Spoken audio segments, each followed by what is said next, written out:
I always knew that to live like a gentleman, One must have money. Pengallen.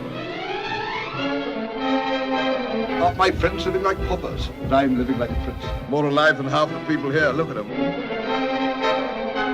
Somewhere on the shore, a beacon is going out. No one gets clear of the wreck! No one, you hear? Welcome to 22nd episode of Foreign Correspondence, Deeper into Hitchcock podcast. My name is Michał Oleszczyk and I'm joined as always by my co-host Sebastian Smoliński. Hello. It's a great pleasure to welcome you in our podcast in which we discuss every single movie in Alfred Hitchcock's filmography in chronological order. We are officially finishing the British period of Hitchcock's filmography with a film that has very few admirers, but it seems that it's actually a film that in the recent years probably gained more fan base than it had in the previous period. Today we'll be discussing Jamaica Inn, based on a novel by Daphne du Maurier and made in 1939, just before Hitchcock made an official move to the United States and Hollywood. And today we will be discussing Jamaica Inn with a wonderful writer, Dan Callahan, who is joining us from Brooklyn, New York. Hello, Dan. Hello. Very nice to have you on the show. Dan is an author, a critic, author of wonderful books. He actually authored a book on Hitchcock and on Hitchcock and his actors. The book title is The Camera Lies, Acting for Hitchcock, and he also wrote a number of books on acting in general, but also on specific actresses, one devoted to Vanessa Redgrave, one devoted to Barbara Stanwyck. We are very pleased and honored to have you on our show today. Thank you for having me, you guys. Okay. I'm always happy to speak about Hitchcock. It's a pleasure, and let's start by addressing the elephant in the room, as it were, the fact that this is a film, one of the very few films in the Hitchcock era that has a very strong and one would almost say bombastic performance at the very center, the performance by Charles Laughton, and the movie basically is a reworking of Daphne du Maurier's novel. Actually, it's quite a deep reworking of the plot. But first of all, let's ask you about your relationship with this film. Are you also as critical of it as most of the authors that are writing about it are? What's your story with watching Jamaica Inn over the years? Well, I think for myself and also for a lot of people who are interested in Hitchcock, we first saw Jamaica Inn in very poor public domain prints. And then so that coupled with the fact that he himself dismissed it, it was often spoke of negatively. So I remember really, having a very negative reaction to it. But I think as with so many films, when they undergo a restoration and you suddenly can see the shadows, you can see the compositions. I think it's a fairly recent restoration that the Cohen organization did of the film. I think that has shifted the way that I have thought about it.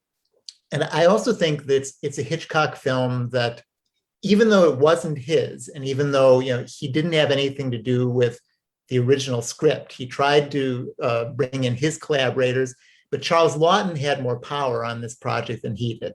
Charles Laughton was a big star at that point. He had come back to England. He was controlling it because he and Eric Palmer were producing it.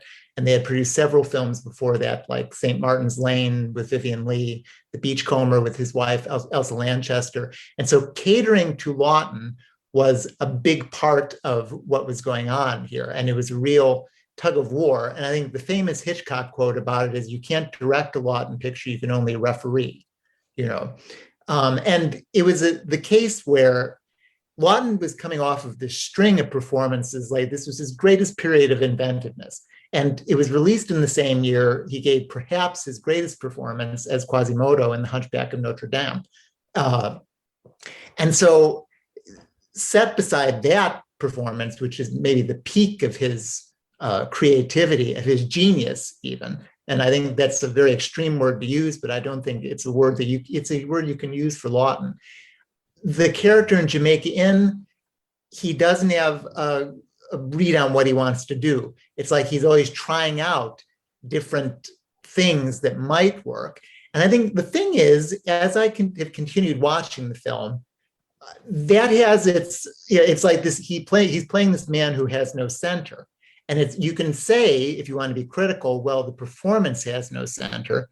But I think you could also look at it as a way of he's playing this broken person who doesn't know what he's doing. You could also look at it like that. So as with many Hitchcock films, there are different ways that you can interpret it.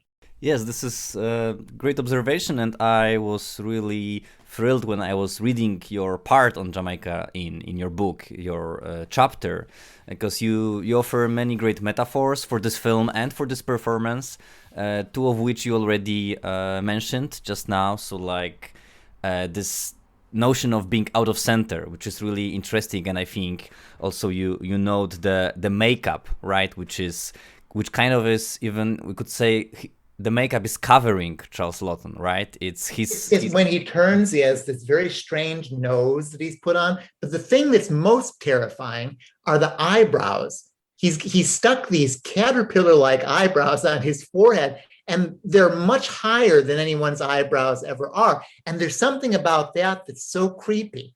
It's so, I mean, this character he's playing. It's these mixed signifiers. It's like there's these things that should seem absurd and almost comic, and yet the fact that they're comic is what makes us uneasy. And then there's the thing of when he sees the heroine, he falls in lust with her, really, and he starts quoting Byron, and he's very taken with her. And so there's a tug of war between him and between the heroine. And I think it should be mentioned that Maureen O'Hara, who's playing the heroine in Jamaica Inn, was very much Laughton's choice. She was very much Laughton's protege. He was very taken with her. And then she also played Esmeralda in The Hunchback of Notre Dame with him in Hollywood. And it's a fascinating Hitchcock movie in that the heroine is very active. And and that really has to do with Maureen O'Hara. Maureen O'Hara, everything about her is if there's anything bad going on, if she gets wind of it, you're going to be sorry, And so and she's a kind of voyeuristic heroine, as I talk about in my book. She's always seeing things and looking at things, and usually in Hitchcock films, that's the male perspective.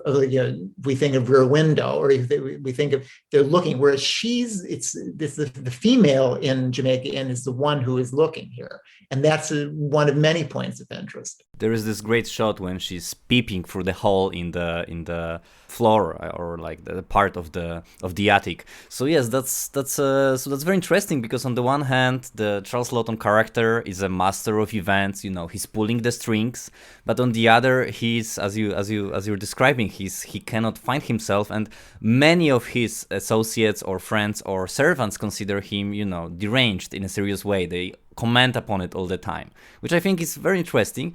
I don't know if both of you would agree with this, but I had this hints, maybe it's a far-fetched analogy, but for me, this character, is in a way reminds me of Noah Cross from Chinatown. Of course, it's totally different, the metaphysical level, let's say, and the quality of filmmaking in many ways is much different.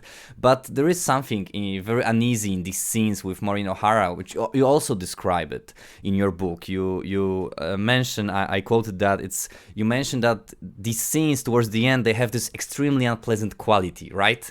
That he's trying to seduce her, or by force, right, to rape her in a way, which is very unsettling and points us towards Vertigo, for example. Because in one moment he's mentioning that he will buy clothes for her, right?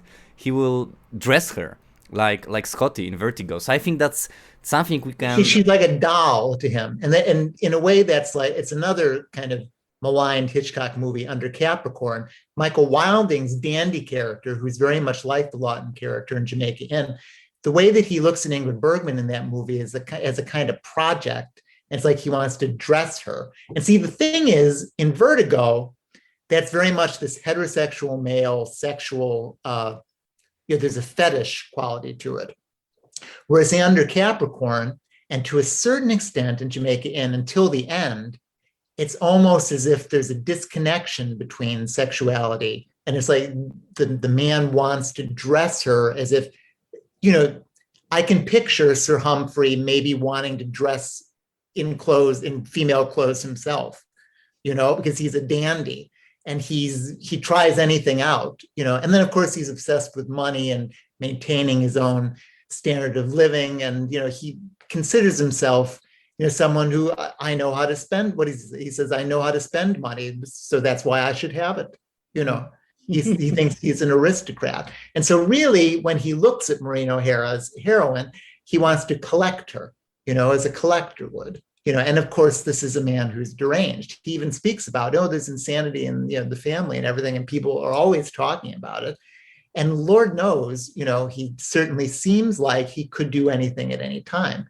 And that is, a part of insanity. And Maureen O'Hara's character even says, he's mad. He doesn't know what he's doing, even though she's been put through hell. It's like she understands that she's dealing with someone who cannot control himself. There's, I think, a deep perversity to the character, which also stems from the very troubled path that, this particular character took to even, arrive on the screen. Because in the original novel, the actual villain is the vicar, and by the very end of the novel, we learn that this priest is actually a false priest. He's pulling the strings. He is the godfather of this little small mafia that robs the ships that are wrecking on the Cornish coast, and apparently for a number of reasons, of which I think Laughton's vanity as a star was the chief one.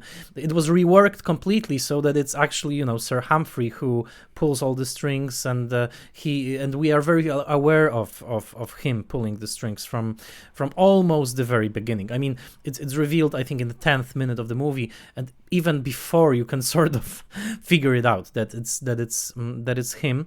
And what would you say about the very first image that we get of him? This sort of gobsmacking image of him eating, like with gusto, and inviting a horse into his dining room, and then the second he sees Maureen O'Hara, he starts to disrobe her. He's actually peeling off the clothes off her. This is one of the probably most deranged entries in Hitchcock's films. Well, I think it certainly should be seen as a reference to Laughton's most famous performance of that time, The Private Life of Henry VIII, which he won the Academy Award for, which has that famous scene where he's eating and throwing so his image at that time, that was really something that was in people's minds. And so this portrait of him as this man eating and the horse and everything, it's almost, well, I think, as you probably know, he was going to play Claudius in I, Claudius for Joseph von Sternberg, which hadn't worked out. And so with Laughton, it's this thing, or he had played the Emperor Nero in The Sign of the Cross. So he was always playing these men who had power, and the power had gone to their heads, and they were doing just anything that came into their heads. And of course, Hitchcock is interested in that. It's the thing. Hitchcock, said that he was trying to take control of the project, and Laughton was always taking control of it in his own way. But I think you can feel Hitchcock, what his interests are. It permeates the film, even though he said that he wasn't as interested as, say, with some of the others. I think you can tell it's a Hitchcock film from beginning to end. So maybe the horse also comes from this Roman emperor's tradition, right? Yeah, the Caligula or Nero or Henry VIII or any of these men that Laughton had been playing. Grotesques, I mean, and then as you say in the novel, he's a vicar, and you only find out that he's pulling the strings later on. Now, see, that's interesting because Hitchcock always was speaking about the difference between suspense and surprise. And he always liked suspense better than surprise. And so you would think that revealing that Sir Humphrey is the man behind the shipwrecks 10 minutes in would be good. And instead of a surprise at the end, that it would generate some kind of suspense. But because of the way that the plot is structured, it doesn't really generate suspense. You just know it, and you don't think, oh, will Sir Humphrey be caught? Like, it isn't structured that way. And so he isn't able to really do anything with suspense, which he might have if the plot was structured in a different way. Mm-hmm. And then, of course, Laughton had hired J.B. Priestley to beef up his own role, and so I think whatever you think of Jamaica Inn, it really can be felt that, this actor is being catered to. And in some ways, the film is being kind of pulled this way and that in order to satisfy his needs. And Hitchcock is being put in a kind of subordinate role, which was not a role he was ever accustomed to, ever, really. I can't think of another film, actually, where an actor subordinated Hitchcock. Perhaps Mr. and Mrs. Smith, which he made for his friend Carol Lombard, and which is one of my favorite Hitchcock movies. And I think it relates to Jamaica Inn in that even though Mr. and Mrs. Smith is not a film that he had any, the script had not been, the script was ready for him. He didn't have any, like he used to like to have his writers, to do things. Even though he wasn't involved in the development of it, the Hitchcock permeates every bit of that script, which is a very standard screwball comedy script. And of course, Hitchcock permeates Jamaica Inn, this Gothic melodrama, which was more his meat anyway, even though he didn't have the control he would have liked to. So maybe just one last question about the acting, for the time at least. You also are the author of 2 books about the history of American acting. So maybe in this vein, because I had this idea that maybe there was something about the style of acting in the 1930s. Maybe you could corroborate or dismiss this claim that there was maybe bigger acceptance of these over-the-top, maybe a bit grotesque, or as we would say nowadays, campy performers. I'm thinking about Bela Lugosi, who was of course a very special case. But I'm thinking about Dracula and Charles Laughton from Jamaica Inn, and I think there are some similarities in this. The way this subverted masculinity appears on screen, the way they are, as you mentioned, grotesque and affectionate and dandy. Would you say that there was something specific to the period, or that's just 2 very separate cases? I actually don't think so. I think as far as acting goes, an actor then or now can choose to go big, and it's a risk. And if they choose to go big, they need to be able to back it up.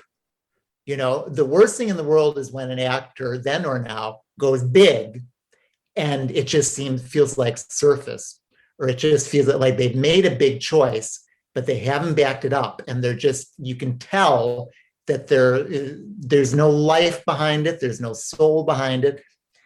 Laughton was a great actor because, he really labored over his characterizations, and he compared them to a pregnancy, and he was much like the later method actors in that it wasn't even the way that they would, take apart a script. He thought of himself as an artist. And he would think to be inspired, he would listen to a piece of music, or he would go out and look at a landscape, or he'd look at paintings, and he'd say, "Now I have it." And directors like Garson Kanin and Hitchcock himself, they would mock this as, why does he need all of this? Why doesn't he just do it? But that was his way, and the results when he was at his greatest, bear out that whatever he needed to get to where he wanted to go. This is a great artist. If you look at him in Les Miserables in particular, he's tremendous in that, as this man who wants to be this kind of butch, and he's a wimp, but he wants to be this big masculine type guy, and it's an agony. And Laughton puts that whole agony onto the screen. He puts the whole thing up there so that with Laughton, you're dealing with the elemental. You're dealing with archetypes. You're not dealing so much with, here's a specific person in a specific situation. He's shooting for something much larger. He's shooting for, this person represents this huge concept. So that's why he needed to wrestle and do all these things, that might have worked out or might have not. And as I said, this is the year when he was giving maybe his greatest performance as Quasimodo. So there wasn't much maybe left over for Sir Humphrey and Jamaica Inn. And this also, after these two movies in 1939, in the 1940s, his work is not as pressurized. The great work is really finished for a while. His work after this movie and Hunchback of Notre Dame is much more casual. And Simon Callow writes about this in his Charles Laughton biography, which is a really great book about Laughton, but also about acting. Well, I actually have two more questions about the acting in the film. I'm thinking of Maureen O'Hara, who for some reason didn't become associated as a great Hitchcock heroine, probably because of this film and how it wasn't very well received. But in some ways, I think she fits the bill perfectly. But on others, something went wrong. Do you think that Maureen O'Hara, for whom this performance, if I'm correct, this was the first performance in which she was actually billed as O'Hara, her real name was Fitzsimmons. Do you think? Can you imagine sort of an alternative history in which Maureen O'Hara becomes a Hitchcock regular, or was there a mismatch here? And what would that mismatch be? Absolute mismatch, and that's why it's so interesting. Maureen O'Hara is very simple. If you want to be a Hitchcock heroine or a Hitchcock hero, he's only interested in actors who they present a surface that says one thing, but underneath he might be the exact opposite. He's fascinated by contrast. With Maureen O'Hara, you don't get any contrast. She plays one thing strongly, and that's it. And there's nothing else. She's tough, and she's going to be, and it's very strong. It's like a very strong color. He's not interested in that. That's not, and which is why this was not his choice. It was Laughton's choice. So no, she's not really a Hitchcock type actor. And Laughton, in his own very different way, is not a Hitchcock type actor. Whereas what's fascinating is that Leslie Banks, who played the father in the first Man Who Knew Too Much, is also in Jamaica Inn. And as I say in my book, if you didn't know it was the same actor, I wouldn't know that it was the father. Like he's so transformed. And so that does interest Hitchcock, someone who can transform to such an extent that you might not even know it's the same person. But he's not interested in this very strong, definite thing that Maureen O'Hara is doing. He's also interested in, one of the things that fascinates me most in Jamaica Inn is Emlyn Williams as the peddler, who, he's wearing an earring. It could be Alan Cumming, and then he gets the cop to smack him, and then he obviously enjoys being smacked. This is pure Hitchcock here, because he loves to put in these little perversities, So, that's another very interesting part of the film is Emlyn Williams. And Emlyn Williams was gay, and he was, best known as a playwright for having written Corn is Green and Night Must Fall. And he brings this very sexy, very modern feel. He's real non-binary. He's not male or female, and he's interested in the heroine. And it isn't the thing of, oh, he's gay and he's he is the character as he plays him is up for anything.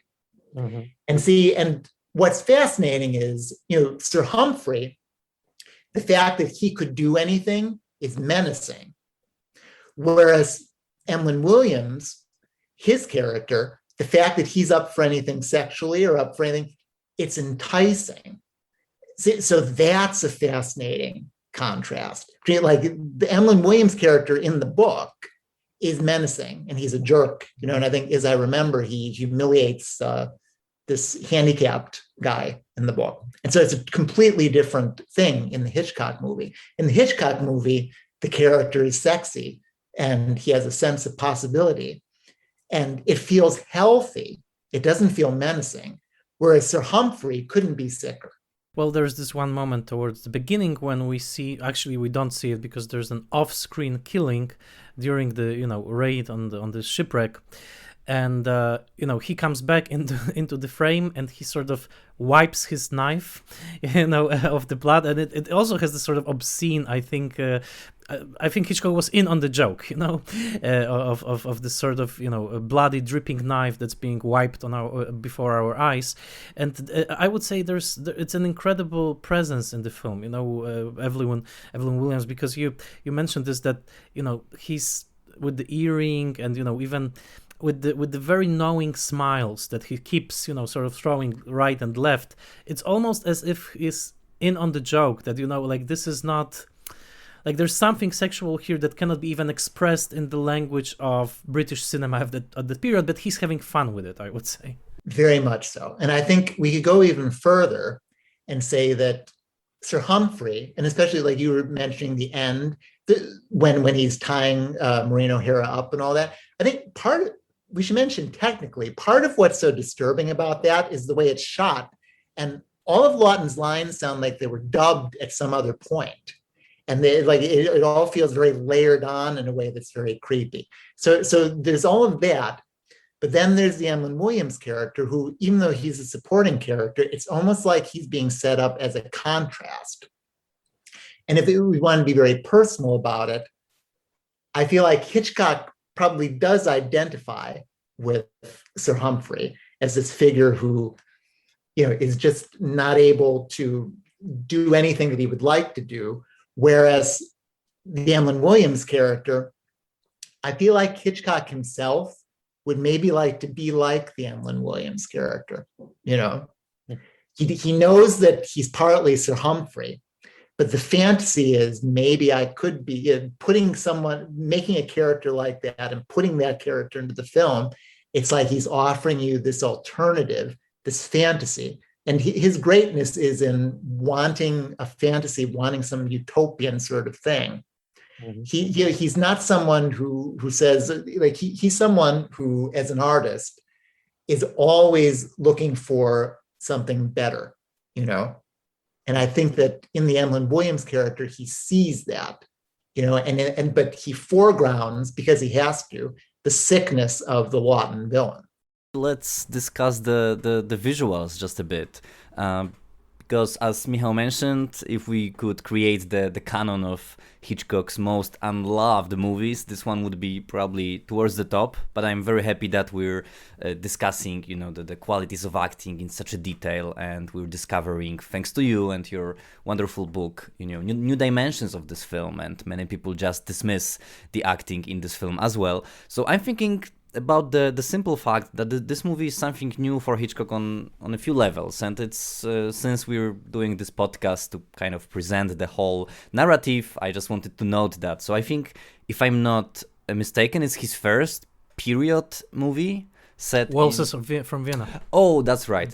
But it's certainly his first approach to this Gothic style. And what do you think? How did he find himself in this movie? Is it just a warm-up before Rebecca? This sumptuous sets and this Gothic atmosphere, which is, I think, quite different than Expressionist Hitchcock. It's something else. How do you like it in this film? I mean, really, this was the kind of melodrama that he saw on stage in his youth. And I think, I'd mentioned Under Capricorn before.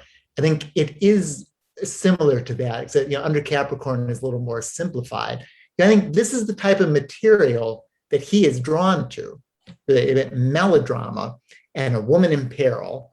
But it's different in that, the heroine she's in peril, but you never really worry about Maureen O'Hara. I think, whereas Hitchcock does want you to worry about the woman in a lot of his other movies, I never worry about her. I worry about anybody who's around Maureen O'Hara. When she finds out what they're up to, she's going to, there's something so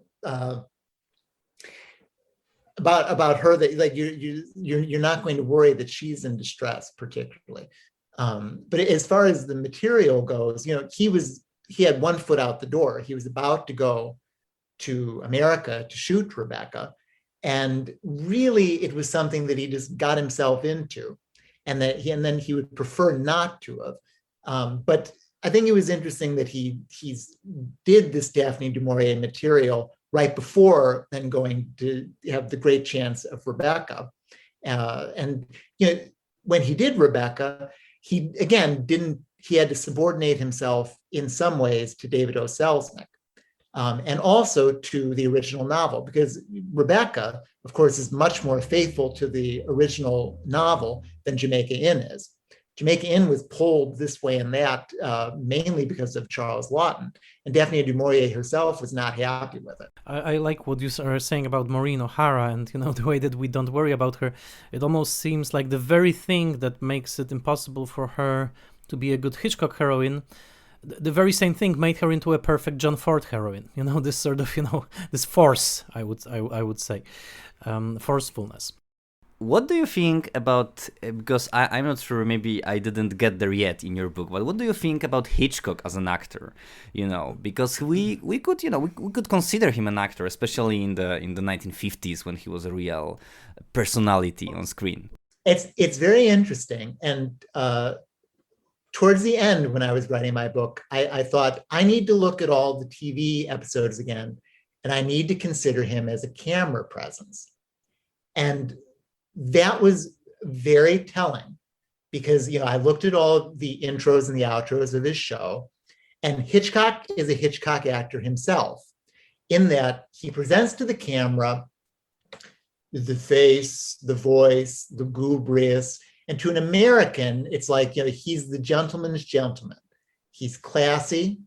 He's going to tell you the secrets of the man of the house or the lady of the house. Or the bathroom. And there's something about him as a camera presence that he puts you on edge, because you don't know what you're getting. You don't know. He's not reassuring. Usually on television, the host needs to be reassuring. Hitchcock is not reassuring as a camera presence at all. So sometimes he'll speak very rapidly because you know that he needs to get in a certain amount of words before they go to the sponsor, or he'll slow the words down. He's playing you like a puppet. He's playing you like an audience. And you can also tell this thing of, he wants to idealize himself in a certain way. Hitchcock wanted to be Cary Grant, and he had a feeling that maybe because The Camera Lies, which is the title of my book, maybe if he shoots himself in a certain way, he can become Cary Grant. That's the hope. That's the romanticism of Hitchcock. And I think that he himself wanted to, he wanted to become this thing, this romantic image, because he himself knew that Cary Grant wasn't Cary Grant either. Cary Grant was this thing that he put together, his voice, everything, and it was part of the way he was shot and everything. So I think it's very revealing to watch him as an actor, as a camera presence on his show, because he himself is the type of actor that he wanted in his films, someone for whom you're never quite sure what you're dealing with. And that's part of being hopeful, and that's part of being romantic. I could be this, but maybe I could be that. And then that's part of the terror too, because I could seem like a nice person, but underneath I could actually be a killer. Mm-hmm. His killers often seem like very reasonable, nice, people, charming, and then the heroes can be very unlikable.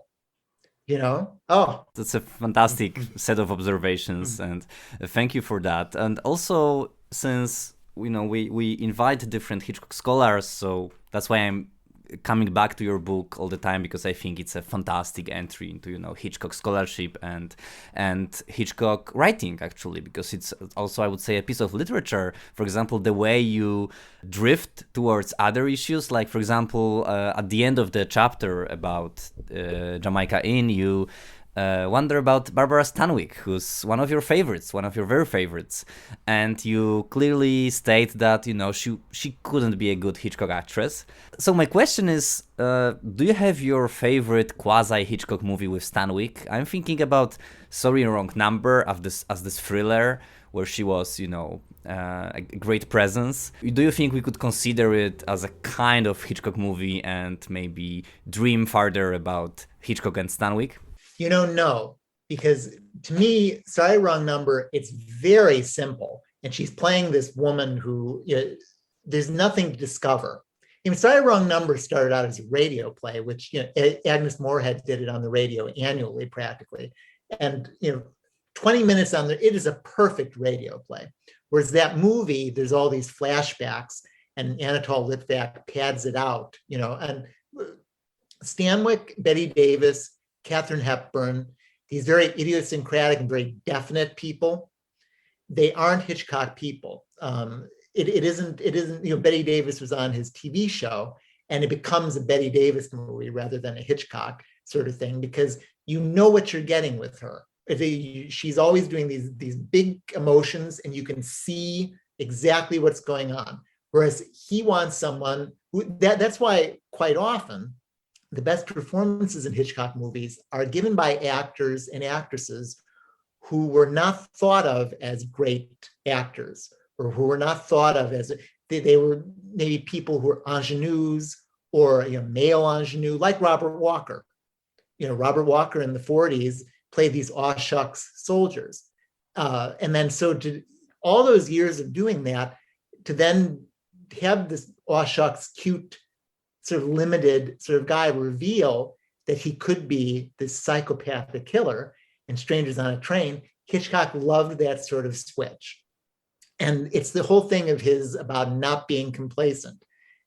Evil has the power to assume a pleasing shape. Evil has the power to, I'm cute, I'm an aw shucks male ingenue. But, and then you're lulled, and then suddenly the knife is in your back, And so Hitchcock is very, very, his whole thing is about being alert, not being complacent, because if you're complacent, evil is going to hit you over the head before you know it. Well, that's really fantastic, and I love. I have a feeling that we went way beyond Jamaica Inn, but it was a fantastic entry point to this world of Hitchcock as actor, director, and also as an actor, as it turns out, doing his own great performance and also sort of a magic act. Well, it was wonderful to have you as our guest. Real pleasure. So thank you so much again for fighting the time, and thank you for the book, which we are really admiring and still reading. Here's the copy of it. So it was a real pleasure. Have a wonderful afternoon. See you around, and thank you again much for doing this. Thank you so much. Thank you. You're welcome. This was Dan Callahan speaking from Brooklyn, New York, and commenting on Jamaica Inn, but also on so much more. We do recommend Dan's book, The Camera Lies, Acting for Hitchcock, which is really fantastic, and also Dan's other books that we mentioned in this podcast, especially his Barbara Stanwyck one. Any other final thoughts on Jamaica Inn? Maybe just let's state it that we're done with the British period. Of course, Hitchcock will be coming back to England to shoot a few other movies, but basically now this great journey starts, and I think we're both very excited because the next movie we'll be discussing is Rebecca, the movie which really almost everybody who likes classical Hollywood cinema enjoys and likes and have seen. So yes, I think it's a beautiful moment in our podcast history that we're departing slowly the British Isles, and now we are going to America. Yes, and we will have another special guest for our next episode, which will be the Rebecca episode, but we will keep her identity secret for now. Thank you so much for listening to this episode of Foreign Correspondence Deeper into Hitchcock. Please find us on Facebook, the fan page, Foreign Correspondence Deeper into Hitchcock, and spread the word. If you liked this episode of our podcast, please make sure to share it in your social media, and we will meet you next time on the 23rd episode of Foreign Correspondence Deeper into Hitchcock.